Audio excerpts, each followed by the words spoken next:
Renungan Harian Selasa 25 Juni 2024 berakar dalam kasih. Efesus pasal 3 ayat 14-21. Mari kita berdoa. Ya Tuhan, kiranya Roh Kudus menolong kami ketika membaca merenungkan firman-Mu, sehingga hati kami sungguh-sungguh menjadi tanah yang subur, agar benih firman bertumbuh berbuah dalam hidup kami. Roh Kudus menolong hamba-Mu dalam menyampaikan kebenaran firman-Mu. Dalam Yesus kami telah berdoa. Amin.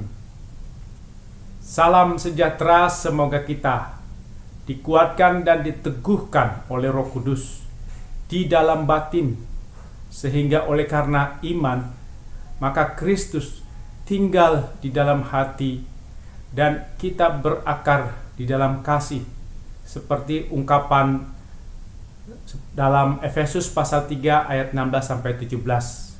Terjemahan baru 2. Aku berdoa supaya Ia menurut kekayaan kemuliaannya menguatkan kamu dengan kuasa melalui Roh-Nya di dalam batinmu, sehingga oleh imanmu Kristus tinggal di dalam hatimu dan kamu berakar serta berdasar di dalam kasih.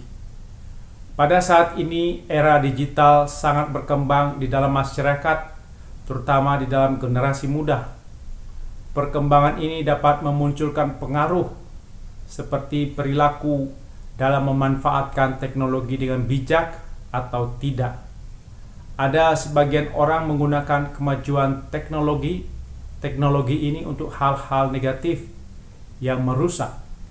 Kita berharap kemajuan era digital membawa dampak perubahan yang baik bagi semua orang, terutama generasi muda, sehingga dapat memajukan kehidupan bersama di masa depan. Era digital banyak membawa dampak positif maupun negatif. Salah satu dampak positif adalah kemudahan untuk menerima berita yang terbaru dan aktual, mudah mencari informasi yang ingin diketahui melalui media sosial. Dampak negatifnya adalah informasi palsu, negatif yang merusak, membuat resah, mudah disebar melalui media sosial. Walau sudah dihapus, tetap saja beredar karena disebar ulang oleh pihak lain. Orang mudah menggunakan teknologi sebagai bahan untuk belajar atau mengajar. Orang dibantu dalam merintis usaha dengan lebih mudah karena ada aplikasi belanja dapat dijangkau oleh semua kalangan.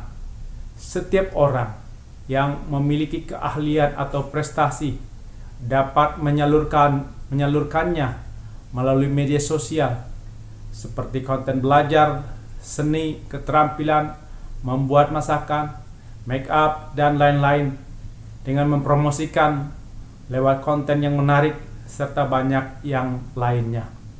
Gadget membawa pengaruh negatif seperti membuat orang menjadi bermalas-malasan dan tidak produktif karena sangat ketergantungan atau kecanduan menggunakan gadget. Era digital meningkatkan risiko pembulian. Banyak orang dapat mengalami pelecehan, ancaman, atau penggunaan kata-kata yang merugikan yang berdampak negatif pada kesehatan mental dan emosional orang.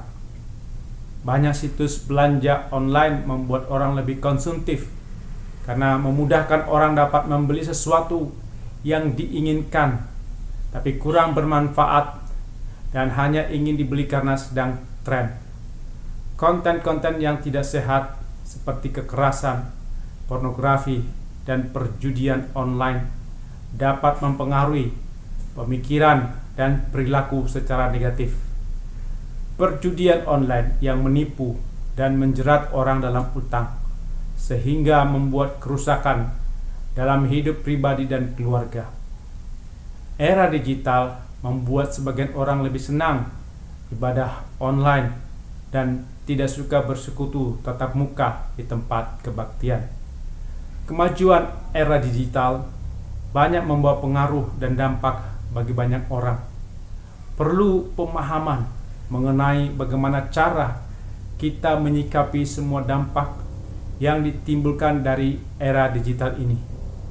Edukasi mengenai literasi digital, pembimbingan, dan komunikasi terbuka sangatlah penting dalam menghadapi pengaruh negatif dan merusak dari ajaran perilaku yang ada di lingkungan rumah, sekolah, gereja.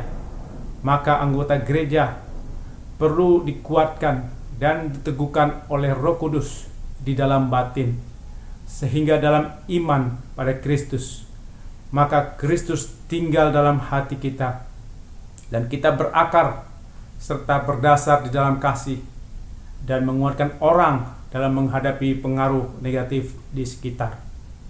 Roh Kudus bekerja dalam batin, artinya dalam akal budi, kesadaran, dan kemauan. Akal budi untuk mengetahui mana yang baik dan jahat.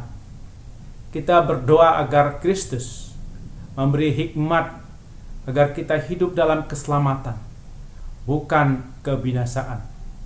Dalam menghadapi pengaruh negatif era digital dan pengaruh di lingkungan, maka kita memohon Roh Kudus bekerja, berkuasa dalam batin kita. Kesadaran adalah kepekaan, sifat sensitif terhadap apa yang jahat, buruk, merusak, sehingga kita berjaga-jaga terhadap tipuan iblis melalui pengaruh digital dan pengaruh dunia lainnya. Kemauan adalah kemauan untuk melakukan kehendak Tuhan, melakukan kebenaran, keadilan, damai, kasih, dan lain-lain. Kalau hanya mengetahui kehendak dan kebenaran Tuhan, tapi tidak ada kemauan melakukan, maka iman menjadi sia-sia, sebab iman tanpa perbuatan adalah sia-sia. Akal budi, kesadaran, kemauan akan makin kuat jika Yesus tinggal dalam hati kita. Kita beriman pada Kristus dan Kristus tinggal dalam hati kita, maka kita makin berakar di dalam kasih. Berakar artinya menyerap firman Tuhan dan kasih-Nya yang dibutuhkan oleh hidup kita. Menyerap itu berarti mengerti, memahami betapa lebarnya, panjangnya, tingginya, dan dalamnya kasih Kristus yang dinyatakan dalam kematiannya di salib untuk menebus dosa semua manusia. Kasih Kristus itu melampaui segala pengetahuan. Paulus mendoakan agar anggota jemaat terus-menerus mengenal, mendalami kasih Kristus tersebut. Kita saat ini dalam persekutuan bersama juga mendoakan anggota jemaat agar terus-menerus mengenal, mendalami, merenungkan siang dan malam kasih Kristus. Merenungkan itu bukan hanya membaca dan mendengar firman Tuhan, tapi mencerna, menghayati kasih Kristus dan menyerap menjadi bagian hati, jiwa, pikiran, dan perilaku kita. Menyerap firman dan kasih Kristus berarti firman Tuhan dan kasih Kristus tinggal di dalam hati selama kita hidup, dan kita terus beriman pada firman dan kasih Kristus. Kristus tinggal dalam hati berarti firman Tuhan Yesus tinggal dalam hati, mengatur sikap, cara berpikir, cara merasa, dan bertindak sesuai kehendak Yesus. Kita berdoa dalam persekutuan bersama agar semua anggota jemaat diberikan Tuhan kemampuan mengenal kasih Tuhan. Kita makin mengenal bahwa salib Yesus adalah dasar harapan orang Kristen. Mengenal kasih Kristus berarti memahami, mengakui bahwa Allah mengasihi anggota jemaat. Di luar kasih Allah hanya ada kegelapan, hukuman, murka Allah. Semakin mengenal, memahami kasih Kristus, maka kita yakin bahwa tidak ada kasih di dunia ini yang melebihi kasih Kristus. Kasih Kristus kita kenal dalam persekutuan umat yang bersatu, saling mengasihi, bukan berseteru. Kasih Kristus tidak dikenal dalam jiwa yang egois atau individualis. Dalam menghadapi pengaruh negatif di era digital, kita sangat memerlukan Kristus setiap jam. Dalam cobaan, hanya Tuhan yang kita pegang, karena Dia penuntun. Siang dan malam Kristus tinggal beserta kita, seperti ungkapan dalam KJ 329 ayat 3.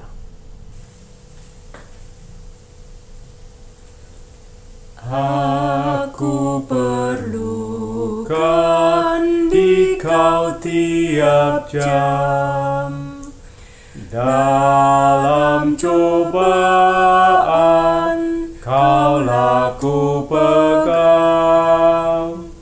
Siapa penuntun yang setaramu, siang dan malam tinggal sertaku. Amin. Mari kita berdoa. Ya Tuhan, kiranya kami makin dikuatkan dan diteguhkan oleh Roh Kudus di dalam batin, sehingga oleh karena iman maka Kristus tinggal di dalam hati dan kami berakar di dalam kasih. Dalam nama Yesus kami berdoa. Amin.